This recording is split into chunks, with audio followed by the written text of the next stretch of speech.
Good evening. How are we all? Welcome to another edition. We are back. Obviously, I'm joined by Ashley, Nick, Richard, and welcome back, Gilly, Alisha, and Stephen. Is he also here as well? How are you all? I'm doing awesome. Okay. Yeah, good. Doing really good. Let me guess. Ashley's stressed as usual. Yeah, you know. That's That's what a guess, happens then. that's what happens when you have 6 humans that you need to, corral to get things done. I'm sure I'll cover it. You chose to be a parent. That's all I'll say then. I did. It's funny. See, and here's the thing. I very much do not negotiate with my children. If you want to do something fun, which we are planning on doing tonight, going to a demolition derby, if you want to go, you better chop, get things done. So I laid down the law, and that's what they're doing, is getting things done. So if that's what it takes, that's what it takes. I do have banter about that one, but I'm not going to go there. Anyway. Whatever. Welcome back, Richard. It's been, 2-3 months? Yeah, it's been crazy. Went on 3 different cruises, 2 different vacations, taking care of moms, wrote a best-selling book. So it's just been crazy and stupid. So now I'm finally settling back down again. Nothing stupid, brother. Nothing stupid. Anyway, so tonight we are going to be discussing on how we can expand our consciousness and begin to reprogram our subconscious mind. So I think we should kick off with Alisha. Welcome to this madhouse, shall I say? Hosted by Ashley, of course. Thanks so much for having me. You're welcome. So, tell us a little bit about you and how you help people.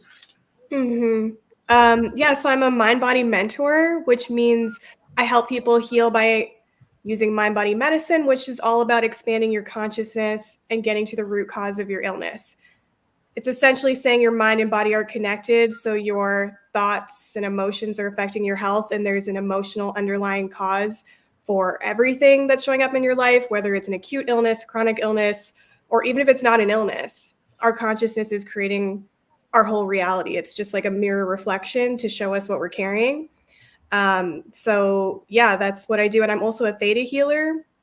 Theta healing is all about getting into a theta brainwave state by connecting with creator consciousness. So it's super easy to reprogram your subconscious mind. The client doesn't have to know how to get into a theta brainwave state. Like, even if there's someone that when they've tried to be hypnotized before, like they haven't been able to relax, which has been me, and hypnosis has never worked on me. Theta healing, the client doesn't even need to know how to do that. It's just the practitioner that needs to know how to connect with creator consciousness. And then when you're in that theta brainwave state, you can easily reprogram your subconscious mind in like seconds or minutes. So that's how I help people heal, using those 2 modalities, because mind-body medicine is all about clearing the energy or the emotions, and then you no longer have the thoughts that go along with it. So like if you're carrying shame, for example, you're going to have like judgmental thoughts about yourself and other people. You're really hard on yourself. Theta healing is all about getting to the bottom belief, they call it, like the root belief on where this started.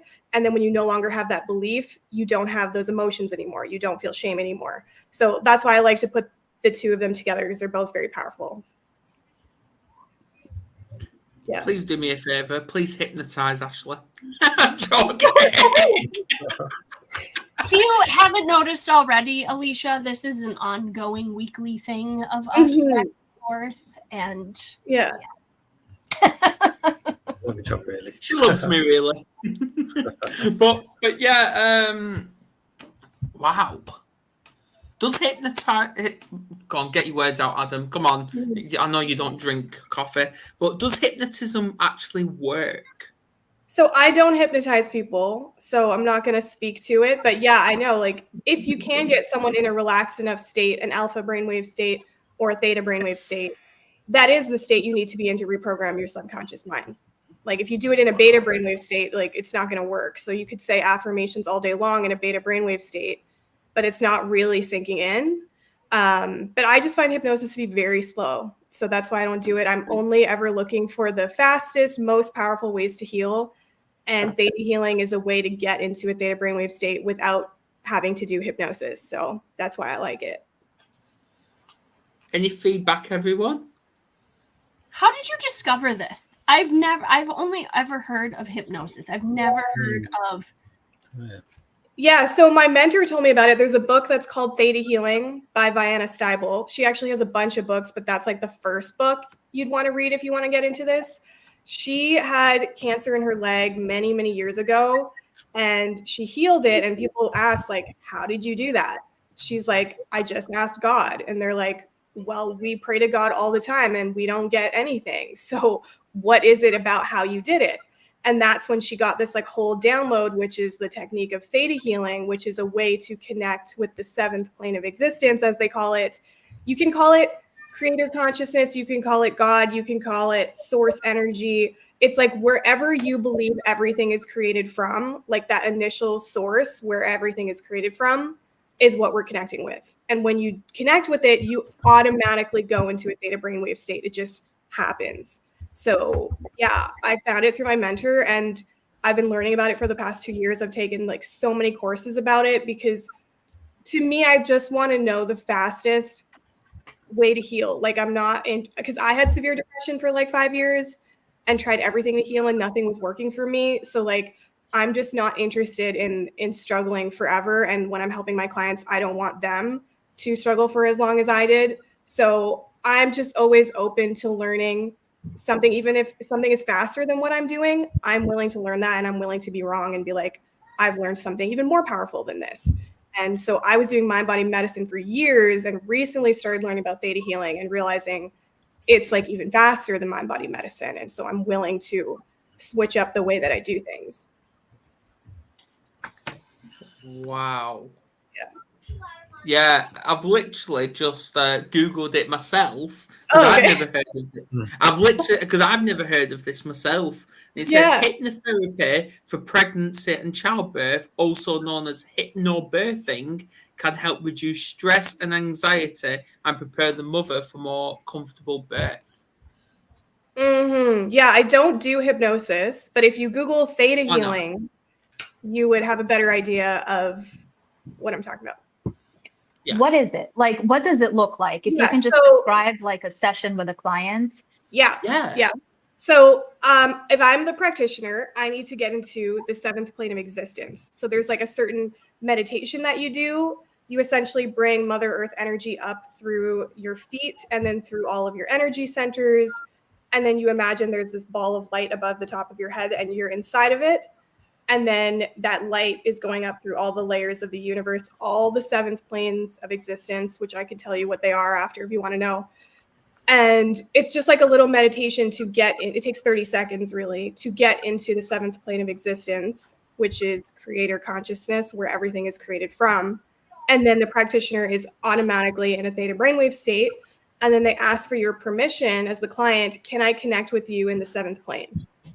And if they say yes, and then the practitioner connects with you in the seventh plane, now the client is in a theta brainwave state. And now I can reprogram their subconscious mind. And theta healing, you're literally asking the creator on everything that needs to be done. And that's why I like it. It's not, I'm guessing what you need and where this came from and where this started for you. I'm asking the creator, why does this person have this illness? Where did it started? What's the bottom belief that needs to be pulled? And what does it need to be replaced with? Because they need new programming. If we just take away all this programming, well, what's the new programming that they're living their life on? So the creator will tell you what programs to download into their subconscious mind. And there's usually like a definition.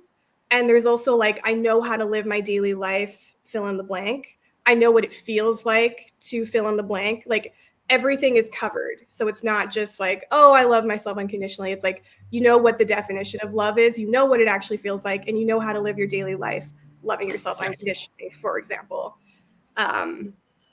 yeah, so that's kind of what it looks like, is you just keep asking the creator what's next, what needs to be done, and then you pull those beliefs and you replace them. Yeah, it's pretty simple, but you have to be intuitive to be able to do it. So if you have your intuition shut down, you're not going to get any awareness from the creator. So you have to like clear your intuition blocks. Absolutely, yeah. Now I know I think all of us experience some sort of depression in our lives, but and this is to everyone. What does, when it comes to the conscious, because I know we all have these intrusive thoughts that basically isolate us from reality, and because we're thinking we're useless, we're not loved, we're better off dead, whatever intrusive thought that comes. So what actually comes in our mindset? Because I know we've all got all different experiences when it comes to this. So yeah, what does rock bottom look like to each and every one of you?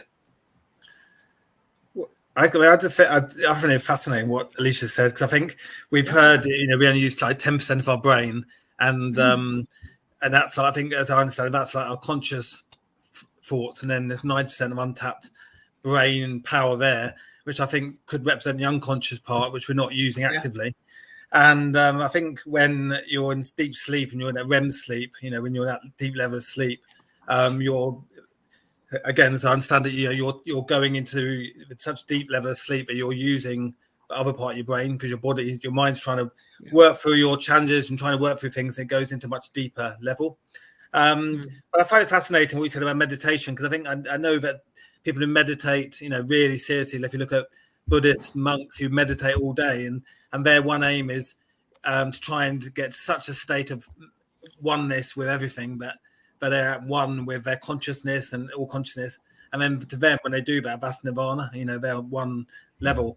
So I find it fascinating what you said. And I think the whole thing of how we can tap into that deeper level of consciousness to empower ourselves to have more to overcome challenges. All right. So I'll ask them. So I'll ask a different one. What's the difference? Because I know we've all got a different experience. So what is the difference between going to sleep when we're really like wound up, pissed off with whatever's happened throughout that day, or an argument, compared to going to sleep calm and relaxed, even after meditation? Like, what goes through our subconscious minds, or even our consciousness? I would like to say, for me, struggling with PTSD, traumatic brain injury, I used to be angry a lot before I went to bed. But now I teach my clients that before they go to bed, pick 3 things from their day that went well. Whether, even if you just got up, if you were able to see, like I lost 80% of my vision, even if you're able to see your children, if you're breathing, pick 3 things that happened during your day that was great. Like tonight, this is going to be one of my top ones of being on this show today. And then if you go to bed with gratitude, because I've been taught by some of my mentors that gratitude and anger cannot occupy the same space. So if you go to bed with gratitude, and then when I wake up in the morning, if I can see something out of my eyes, I say, Lord, thank you. I'm so grateful that I woke up today. And whatever happens today, good or bad, I'm going to be grateful. So before my feet hit the floor, I'm already in gratitude. So I believe that gratitude and anger cannot occupy the same space. And for me, if me and my wife get in an argument, it doesn't matter. Like every night before I go to bed, I wrap my arms around my wife. I pray for her, and I pray for her happiness, and that she knows that I love her, whether we're pissed off at each other or not, because it's hard to be mad at somebody you're praying for. So that's just my opinion. Yeah. That's really beautiful. And honestly, I found that when you like expand the lightness that you are already experiencing, like you can't have more of something you don't have. So you have to expand, and what you focus on expands.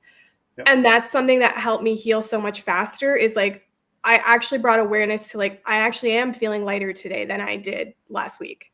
Like I was noticing that there were shifts, and I was feeling like what felt like more joy when I had depression. And because I was bringing awareness to it instead of diminishing it, like, okay, I feel a little bit better, but like I still have suicidal thoughts sometimes. Like I wasn't doing that. I was bringing awareness to the lightness and expanding it. And I think that's why I healed so quickly. But also, like, I didn't put ice cream on top of poop either.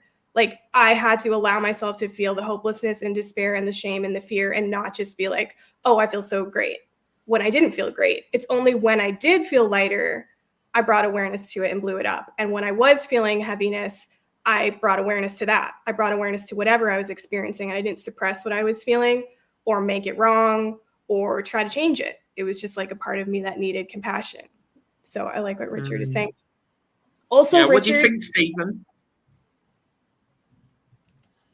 I'm really enjoying what I'm hearing. I never was aware of the theta theme, but for me, I think that the most important thing is my relationship with God, and that God is the answer. And I did hear that. He gives me, in me, through me, and as me. He provides the words that I speak, my relationship with others. And if I'm following his words, then things work much better for me. When I'm trying to run my own show, think I know it all, it doesn't work as well. So with respect to thinking, what I've been trying to do is learn more about the practices of NLP, the neuro linguistic programming, and that was referred to here. I think that that's really important. God gave everybody the ability to be able to learn and to grow, and when your mind is open and you're willing to at least listen to somebody, whether you agree with them or not, that is a benchmark to start from, and going from there you can learn more. With the NLP, you can learn the practices that will make you successful, because it's all about subconscious thinking when things happen that would make you, flight or fright. So that's what I've been trying to do. Learn more about NLP. At some point, I'll be certified and be able to help others with that. In the meantime, I just kind of talk, and I recognize I've been doing it for years. And it's all along the same lines, but I want to learn the actual practical application of it, which will help me align my thinking, because you can think something, and until you do something about that thought, it's just a thought. And then you can get excited about stuff, and that's all great and fine, but sooner or later that'll wear off. And that's why you didn't, well, you might not have taken it to that deeper level and reprogram your subconscious thinking, which is your beliefs and your values. So that's what I'm feeling. Yeah. What about you, Gilly?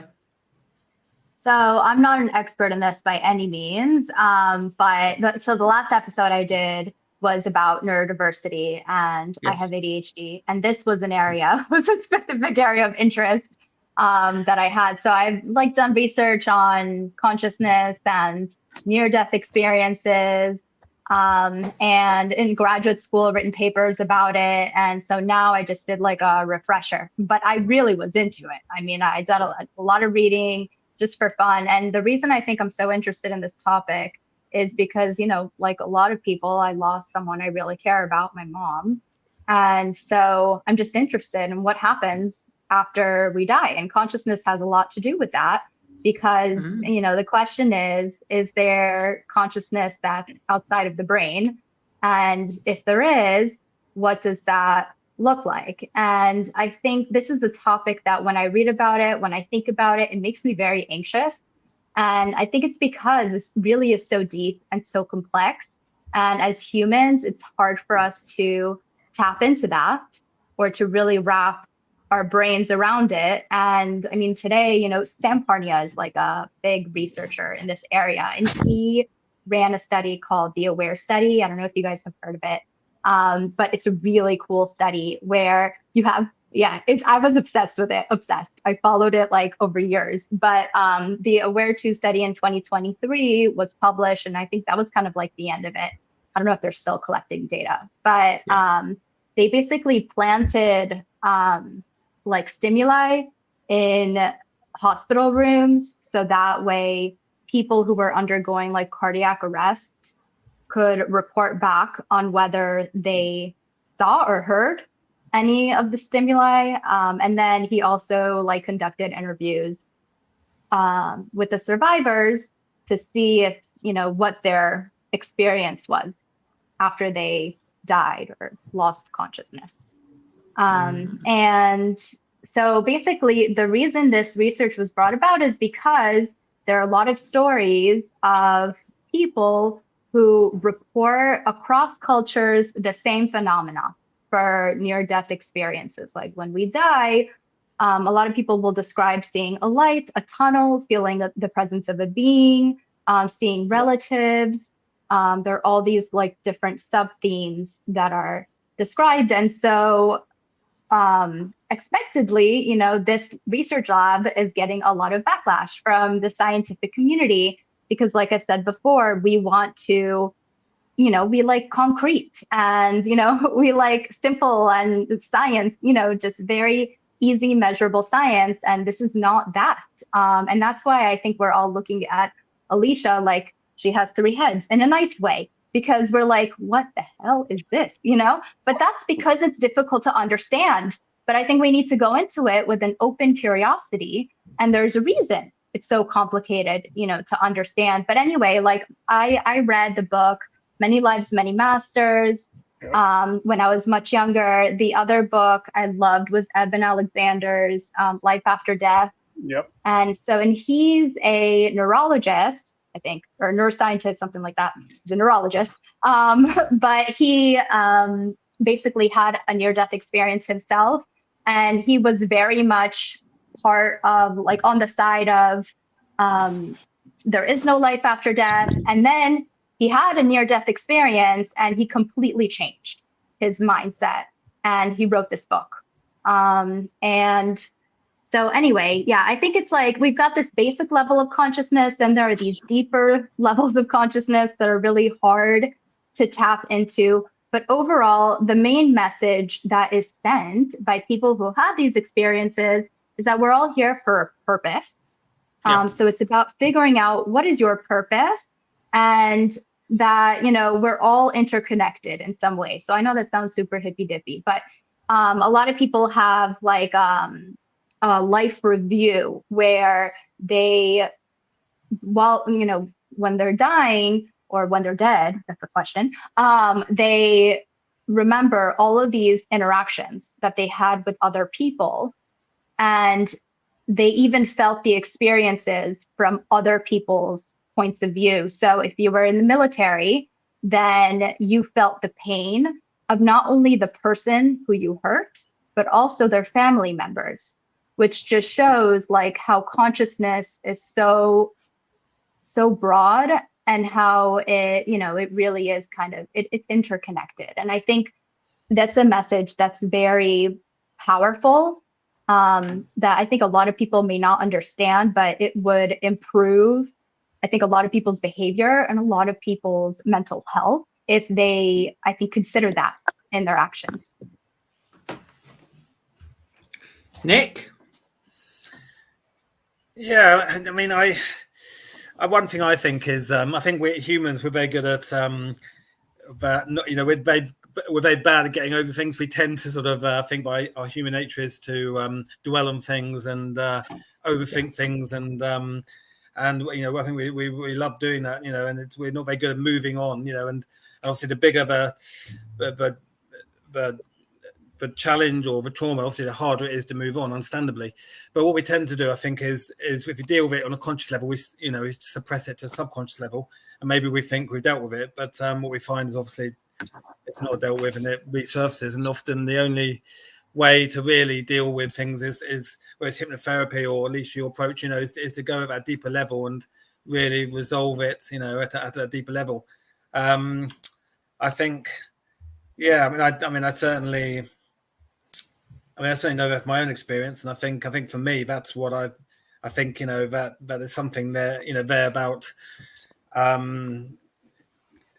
sort of not about how we our natural predisposition to suppressing things, and I think we just suppress a deeper level. I think our subconscious, the way it deals with things is just in a different way to conscious, but it doesn't go away if we push it down to the subconscious level. So I think I think we as humans we need to try and perhaps find a way of resolving our trying to resolve things on a conscious level, and if not, how can we use approaches to get to a deeper level, like some approach you mentioned, Lisa, because I think we often like I say, suppress it and think we're dealt with it, and it's just manifesting perhaps on a deeper level. So, and I know from my experience, so that's what I tend to do. So,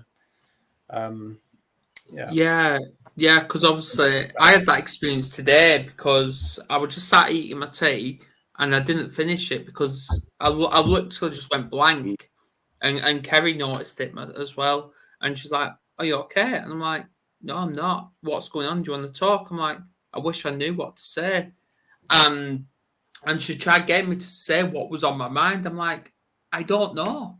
I actually do not know what's on my mind." So what I did is I just went upstairs, meditated for about 15 minutes. And then after that, I just wrote everything on this list. So I'm like, okay, so that's on my mind. So it just comes to you through meditation. And obviously that works for me. That's interesting. So by meditating, you became more aware of what those issues were. I did that tonight, Yeah. Ashley.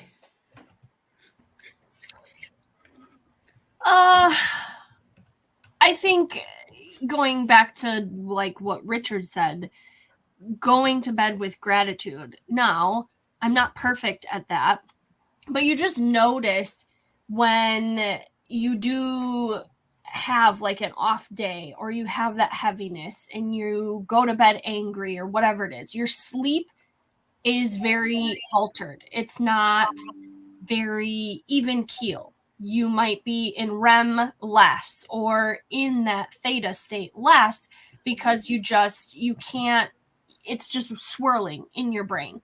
Versus when you go to bed, you say have brain dumped or you journaled or you prayed and you did all of those types of things, your brain is empty or emptier and it can focus on the positive and you sleep differently.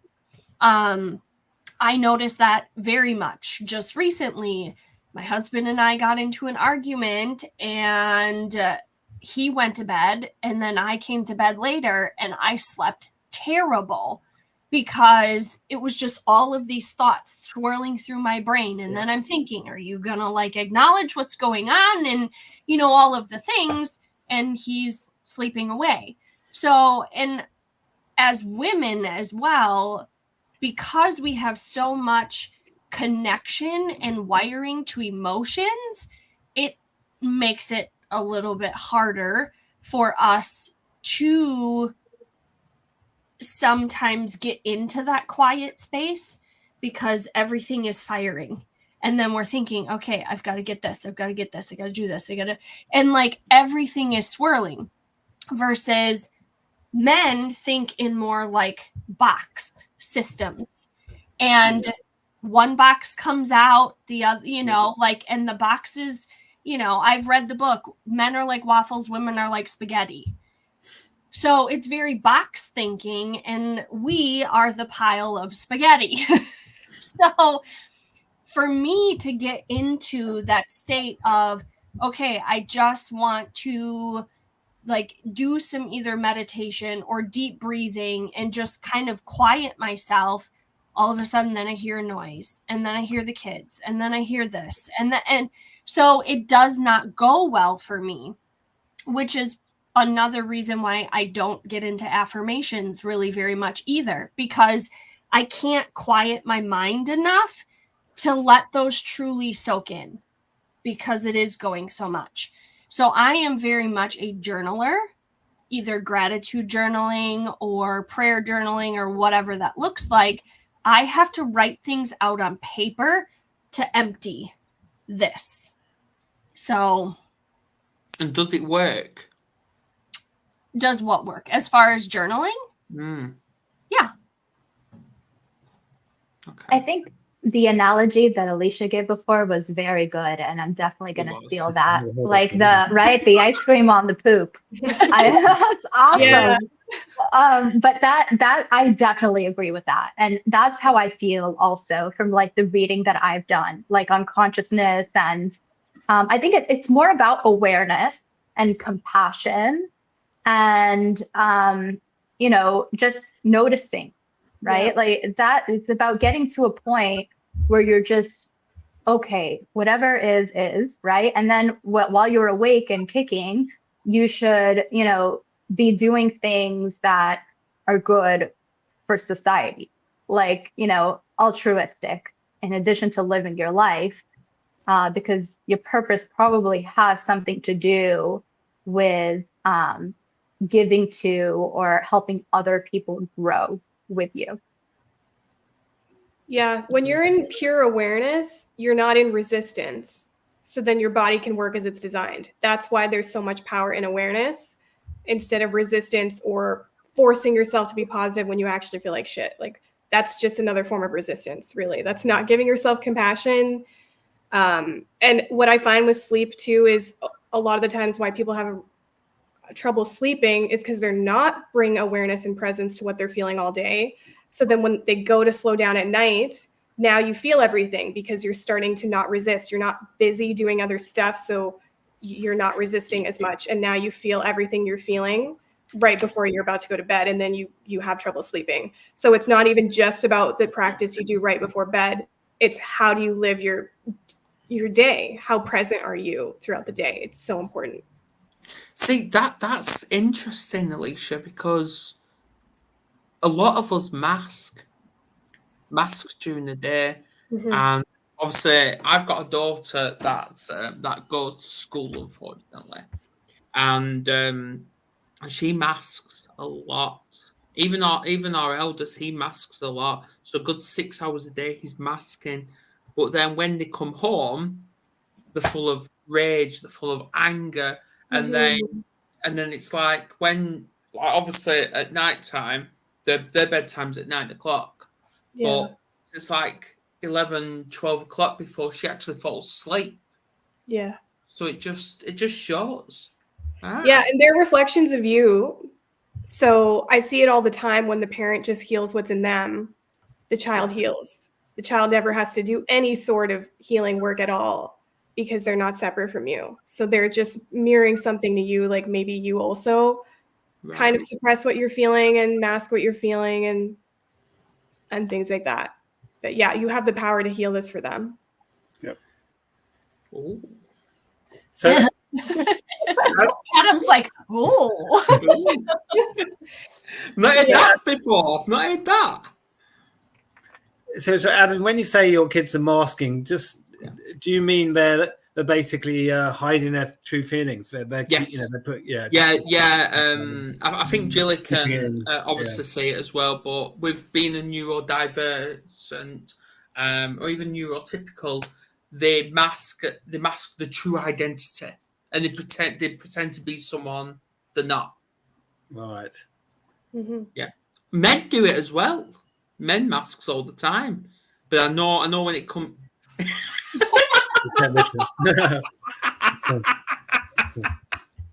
Come on, Richard.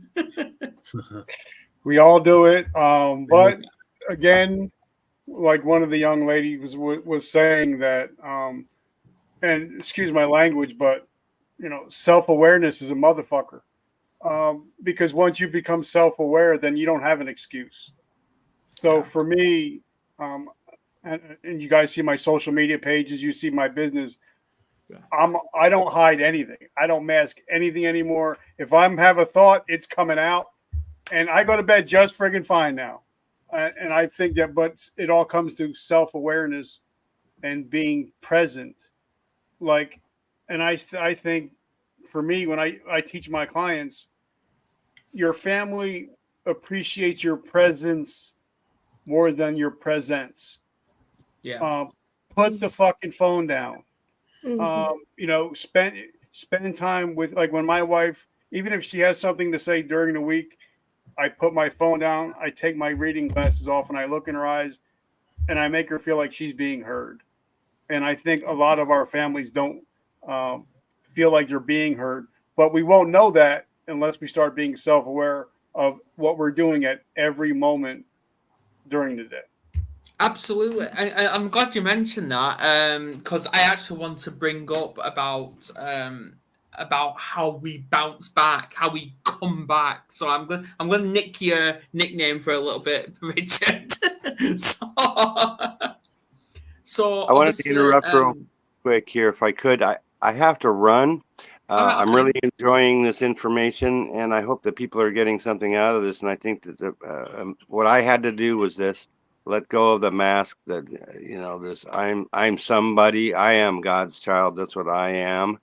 And as God's child, I have a job, and that is to serve the community, and that's what I'm here for. And if I can help anybody, let me know. I appreciate being invited on and the information. Thank you very much. I want to wish you all well. Thank you. Yeah. All right, Stephen. Thanks. Bye. Yeah. So what I want to say is, then it was 6, by the way.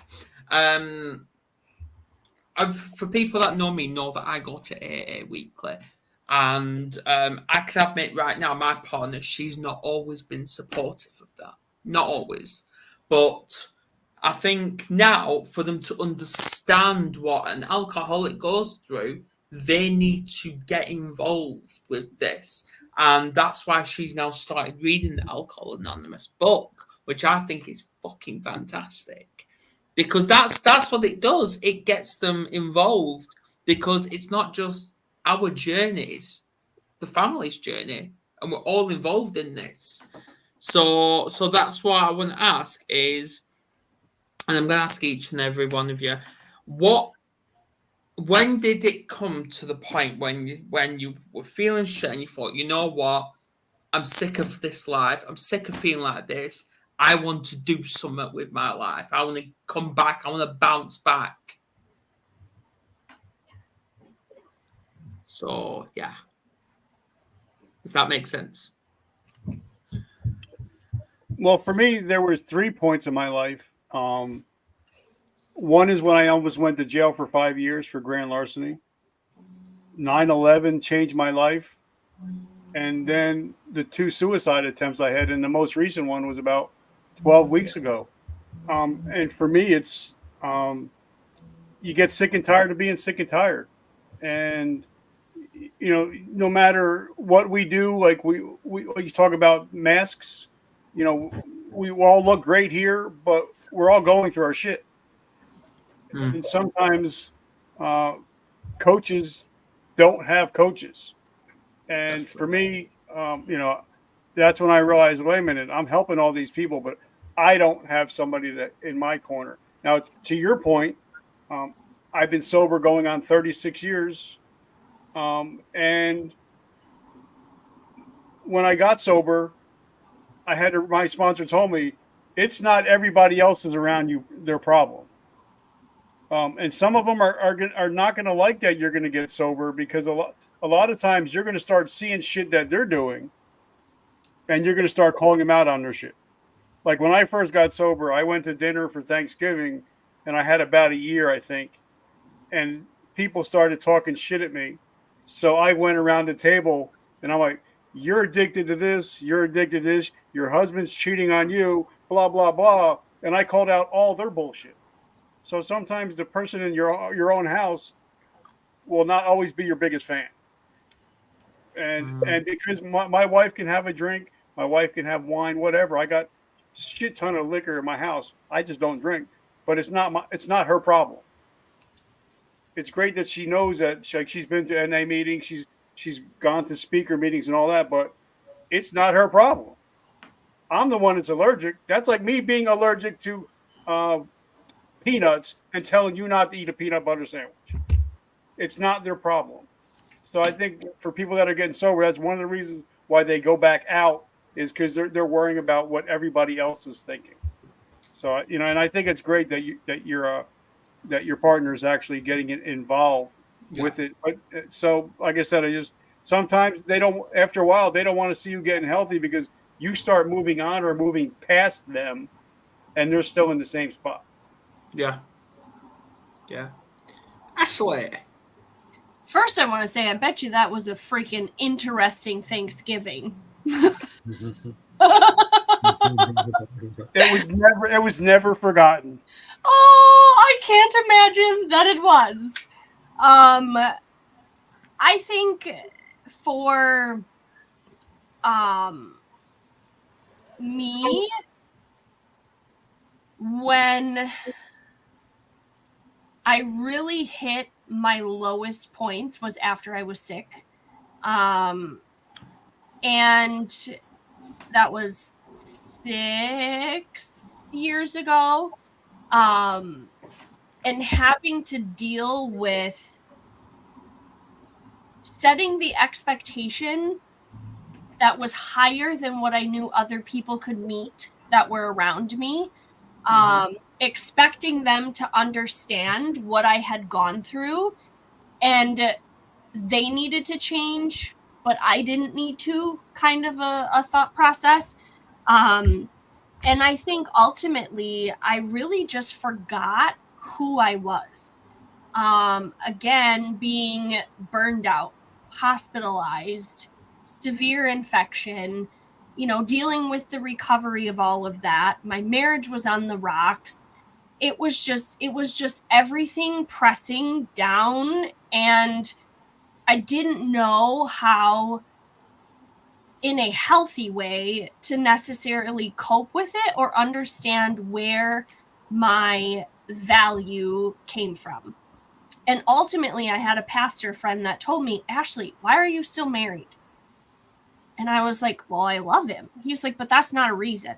Why are you still married? And I couldn't answer the question. And he was like, your value does not come from your husband or anybody else around you. Your value is from God, and you need to remember that. And from that point forward, it was like a switch just flipped. But then in that time, I had also started working with a direct sales company. So I had surrounded myself with positivity and encouragement and personal development, and found where I refocused myself into something for me that was taking care of me regarding my self-care. It was, again, it was developing who I am and things that I enjoy doing, versus, okay, I've got to clean, I've got to cook, I've got to change a diaper, I've got to do all the mom duties because I'm here at home. That's my place. And in that place, that's where I'm this big, versus knowing where my value comes from and what I have to offer and all of the things that I have to share is valuable and worthy of being heard. That elevates who I am as a leader, as a wife, as a mother, as an entrepreneur, all of those things. So it's really just, sometimes you have to hit those lows to be able to come back and really realize, where is it that I want to go? What is it that I want to do? So. Julie?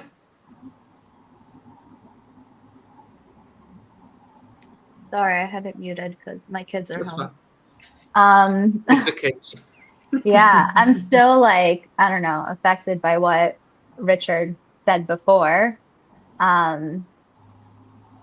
Yeah, so I don't know, in terms of what's the question again? I wanted to build off of what he said because it just, I still feel it. Basically, when you're down in the dumps, rock bottom, feel like giving up and all that, when did you come to realization that you think, I don't want to do this anymore? I want to bounce back. I want to do something with my life. Oh, one moment. So There wasn't purpose. one. Yeah. There wasn't one, like one moment. But if I can think of an example, I mean, I have a few examples. I guess since I mentioned the interest in consciousness and out-of-body experiences, near-death experiences, and things like that. For my honeymoon, I went on a trip to Greece with my husband, and that's when I was really, really interested in this stuff. And when I was doing most of my reading about it, and so I just felt like really connected to spirituality. I don't even know to what, but it's a different kind of feeling. And while I was in Greece, I wrote about this actually in one of my articles. I saw a woman, like a homeless woman, walking by and talking to herself. And my husband said to me, like, oh, watch out, don't get too close to her. And other people were kind of looking at her the same way. And that was, the first time that I really looked at someone who clearly had schizophrenia, and felt differently about them, because since I had kind of started bearing myself into these books about this topic, about consciousness and, just life outside of being alive, I started to have like nighttime hallucinations, and only in Greece. It was very bizarre. It had never happened to me before, but I would wake up in the middle of the night and they were visual hallucinations. So I couldn't hear anything, but they were real. Like I would shake my head, open and close my eyes. I could move. So it wasn't like I was, like this feeling of being paralyzed. And it was very, very terrifying. And I had them a bunch of times. So by the last time that I had one, I was kind of like, oh, this again. And I just kind of lied there, with open curiosity and just watched it happen. But anyway, so this woman, while I was watching her, I really I hurt for her, because she's walking around, and talking to herself, and people are looking at her like she's crazy. But what she's seeing and what she's experiencing is real. And it's very disorienting. But yeah, I think that's one of those moments that really shook me. And then I left, and I have not had an experience like that, but also I haven't really been reading about this stuff. So I'm sure it has something to do with it. But yeah, so that's an example.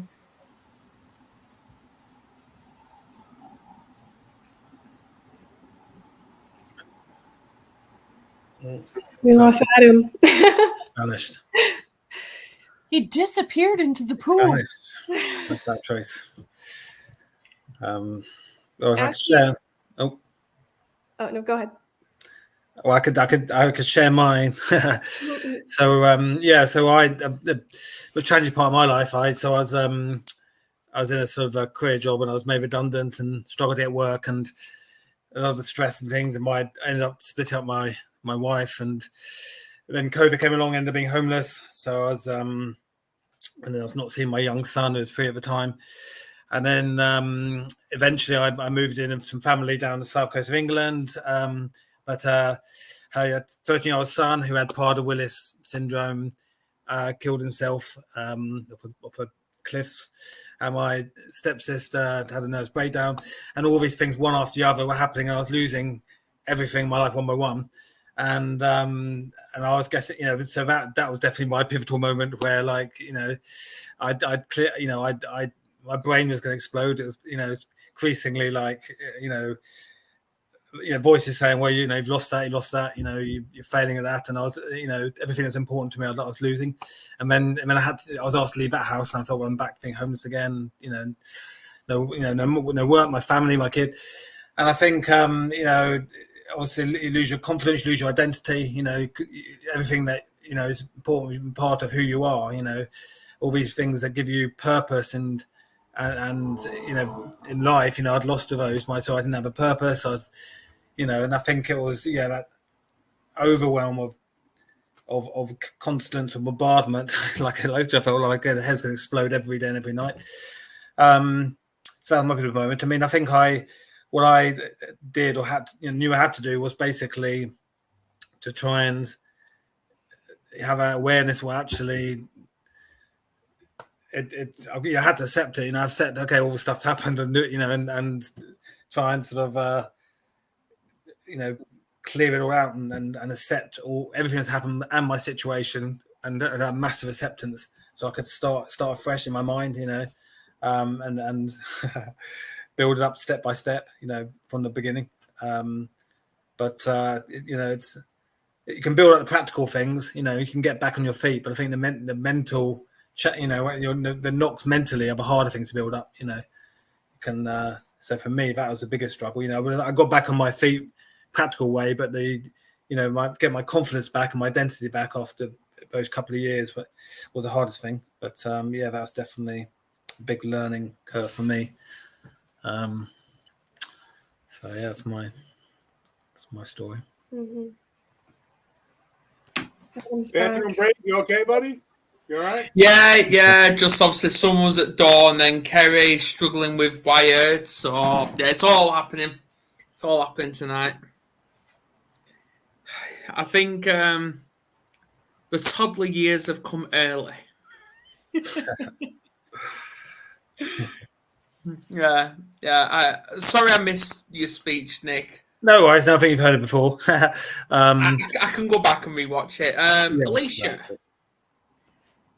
Yeah. So there was a point where I had like completely given up. Like I had severe depression and suicidal thoughts for like 4 or 5 years, and I was trying everything, spending thousands of dollars every month, trying everything. I would even like Google how to heal from depression, and I would go to the second and third pages of Google, and I would try everything, and nothing was working. And I had realized I wasn't going to take my life either for like certain reasons. Like I had explored that, almost done that, realized I was afraid of pain. And also I didn't know exactly what happens after you die. I'm like, am I guaranteed to feel more peace after this? So there was a lot of reasons I didn't do it. And so then at that point, I literally didn't know what else to do. I was like, I think I just have to manage my way through life. Like, because I'm not going to kill myself and nothing works. So I had like taken this job in the field as a construction engineer. You work 12 to 16 hours a day because I just wanted to be busy and distracted 24/7. And when you're living in a camp with people, you're never alone other than when you like go to bed at night. You know, you work together, you eat together, you do everything together. So I had completely given up at this point. I was like, I'm done trying. I wouldn't try anything else. Nothing works anyways. But there was like a level of surrender that actually happened when I, quote, gave up, that I stopped trying to fix myself and stopped making it wrong that I was having this experience. And that level of surrender and non-resistance just changed everything for me. That's when I found my mentor synchronistically. And then when I heard her speak, something like lit up inside me, like, you have to work with her. When I had sworn I would not spend another penny on anything else because I was done and nothing works. But something in me was like, you're working with her. And then I did her online program, and then I healed from depression just by doing her online program. Didn't even have to work with her yet. And so I never had to force myself to like start doing something with my life. I actually just surrendered, and then I was guided because this is my sole purpose and this is my divine timing. And so from there, it just became natural. Like, she had me on her podcast and asked me to share my story. And then her community started asking me to work with me. And then my whole career changed from being an engineer to doing what I'm doing now. And so I never had to be like, force myself or technically like hit rock bottom and then be like, oh, I need to do something with my life. It was just when I stopped resisting and trying and controlling and thinking I knew better, and I just surrendered, I was being guided. And then it just all like happened for me.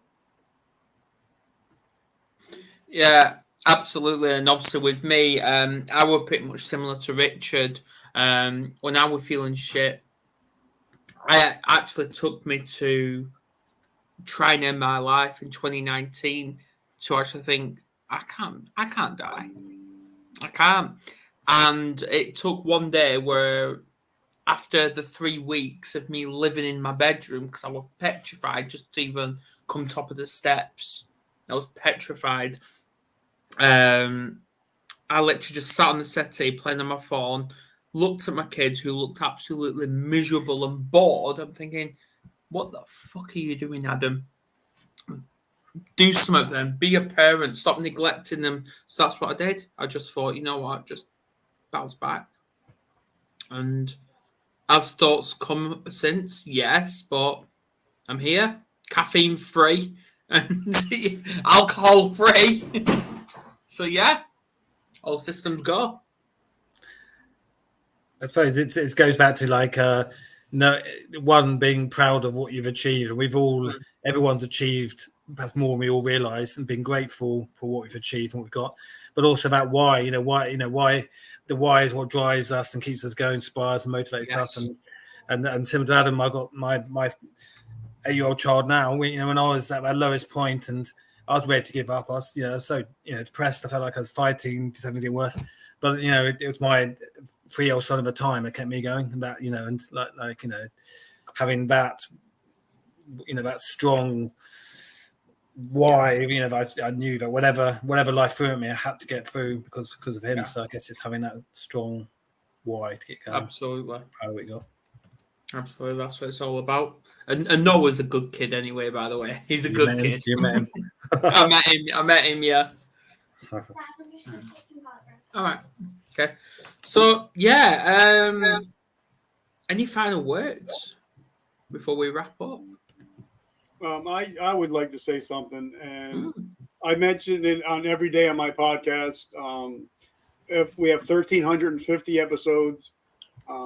And the thing I end with every time is, today I decide whether to be a victim of my past or a victor of your present and your future. So every morning, you guys, anybody that's watching, any day that you wake up, it's your choice to be the victim or to be the victor. So just make the right choice. Absolutely. Yeah. Gilly? Yes, in that vein, are you going to be the hunter or the hunted? No. Absolutely. Alisha? I would say the most important thing anyone can do in their life to change their life is have more awareness of exactly what you're experiencing. Like, there's no threat to bringing more awareness to what you're already carrying. In fact, the threat is resisting it, because then it will stay in place. So if you can have compassion, like, I know we don't want to bring awareness to our pain. Obviously, I was there. I didn't want to feel what I was feeling. But if you think of it like I'm having compassion for the part of me who's having this experience and who is struggling and is just in so much pain that no one would ever know actually how much I'm feeling in here.